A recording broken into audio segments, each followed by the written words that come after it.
Hello students, welcome back to my YouTube channel.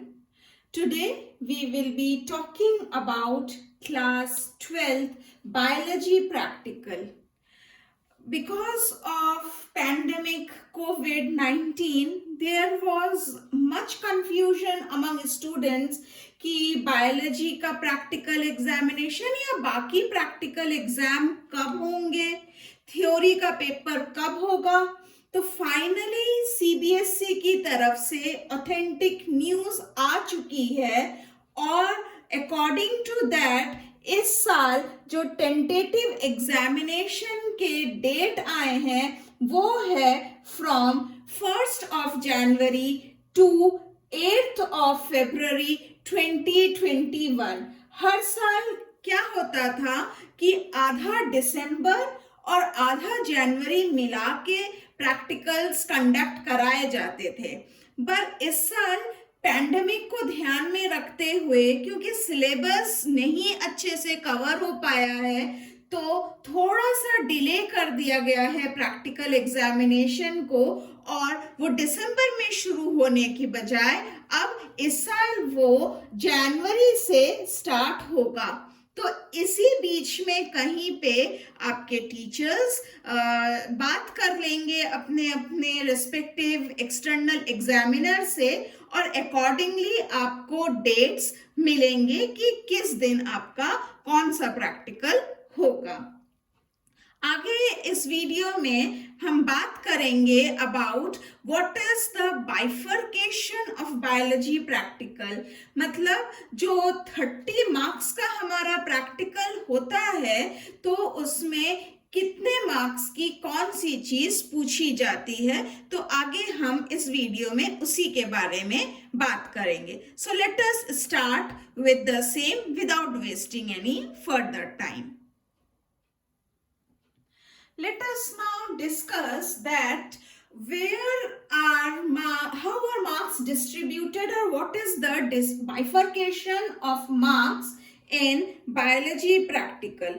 तो सबसे पहले ये देखते हैं कि जो टोटल मार्क्स है ना बेटा बायो प्रैक्टिकल का, दैट इज ऑफ 30 मार्क्स, और इसमें से जो 70 मार्क्स हो जाएगा ना, 70 marks is for your theory.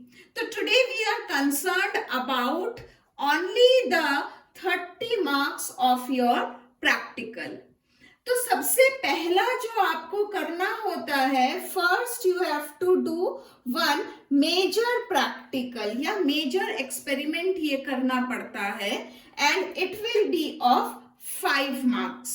तो आपके स्कूल में अलग अलग मेजर एक्सपेरिमेंट्स टीचर्स ने करवाए हैं, तो उसी में से कोई एक मेजर एक्सपेरिमेंट आपको करना होगा which will carry 5 marks. Next आता है आपको एक माइनर एक्सपेरिमेंट करना पड़ेगा जो कि 4 मार्क्स का होगा। अगेन आपके स्कूल में आप लोगों को कई सारे माइनर एक्सपेरिमेंट्स करवाए गए होंगे थ्रू आउट द ईयर, तो उसमें से बस एक एक्सपेरिमेंट आपको करना होता है and you will be awarded 4 marks for it. कई सारे स्लाइड प्रिपरेशंस कराए गए होंगे, जैसे पॉलन ट्यूब और उसका स्लाइड बनाना या काफी सारे और भी स्लाइड्स आपने बनाए होंगे। तो एक टेम्पररी माउंट स्लाइड आपको दिखाना होगा अच्छे से करके विच विल कैरी 5 मार्क्स। फिर आता है स्पॉटिंग, यहाँ पे आपको 7 स्पॉट्स करने होते हैं और वो स्पेसिमेंट्स जो आपके स्कूल के बायोलैब के म्यूजियम में रखे होंगे उनमें से कोई 7 टीचर आपको नेम कवर करके देते हैं और आपको स्पॉट करना होता है, उनके बारे में बताना होता है। तो एक ब्रीफली हम यहाँ पे आपको बताना चाहेंगे कि स्पॉट में क्या किया जाता है।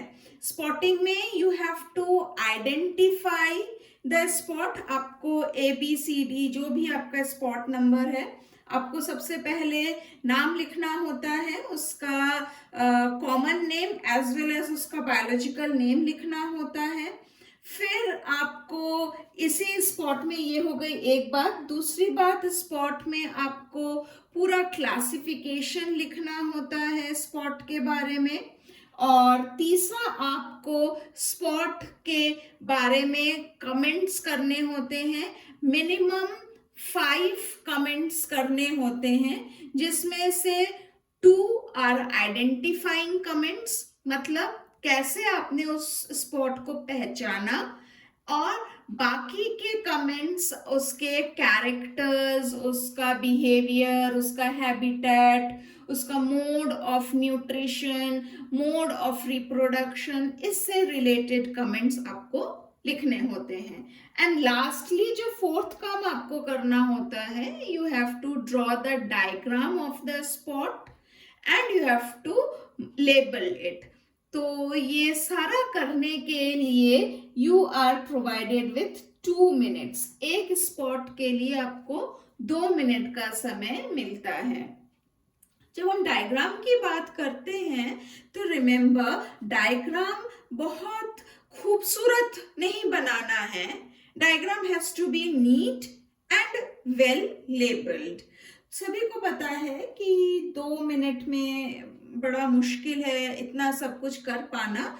सो even the external examiner does understands it, and you are also the care is taken that आपको जल्दी जल्दी आप एक रफ नीट स्केच ही डायग्राम का बनाते हैं, and you are awarded marks for it. तो यहाँ पे ये बाइफर्केशन बनता है 7:1, और फिर ये 7 का बनता है, मतलब एक स्पॉट पे आपको 1 नंबर मिलते हैं। तो आपको 7 स्पॉट्स करने होंगे। साल भर आपने अपनी रिकॉर्ड फाइल मेंटेन करी होती है, जिसमें आप मेजर एक्सपेरिमेंट लिखते हो, माइनर एक्सपेरिमेंट्स लिखते हो, आप स्पॉट्स के बारे में लिखते हो, स्लाइड्स प्रिपरेशंस के बारे में लिखते हो। तो ये रिकॉर्ड जो प्रैक्टिकल रिकॉर्ड हुआ, और आपका वाइवा, जहाँ पे आपकी बुक से, थ्योरी से कुछ भी पूछा जा सकता है, इट विल कैरी 4 मार्क्स। फिर लास्टली आते हैं हम प्रोजेक्ट रिकॉर्ड पे। तो आपके सिलेबस में, आपके जो थ्योरी का सिलेबस है उसमें से आप एक टॉपिक उठाते हैं और उस टॉपिक पे अपनी एक इन्वेस्टिगेटरी रिपोर्ट आप बनाते हैं, जिसको हम प्रोजेक्ट कहते हैं। तो इस इन्वेस्टिगेटरी रिपोर्ट या प्रोजेक्ट पर फिर आपको क्वेश्चंस पूछे जाते हैं, आपने जिस पर इन्वेस्टिगेशन किया है उसी से रिलेटेड। तो यहाँ पे ये बन जाता है 5 मार्क्स का।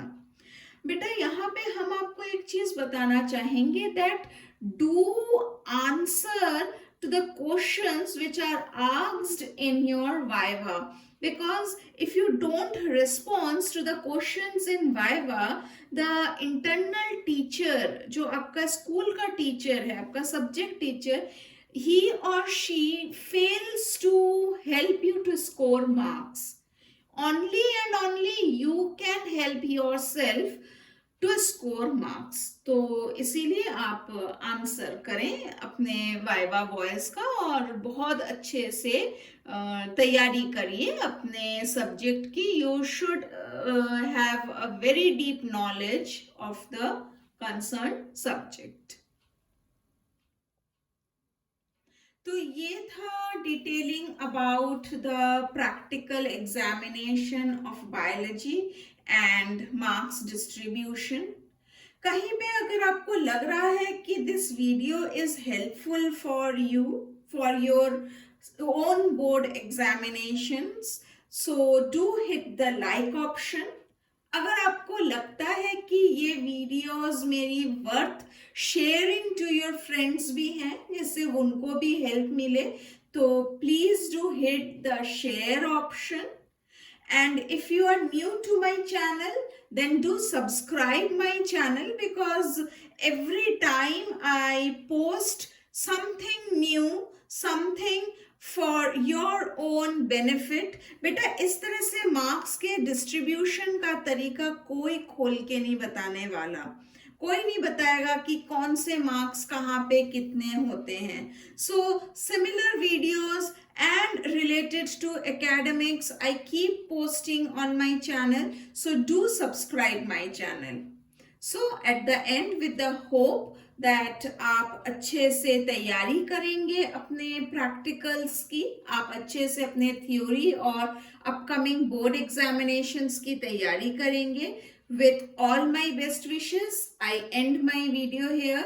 Stay happy and stay studying and stay tuned to my channel. Thank you. Bye bye.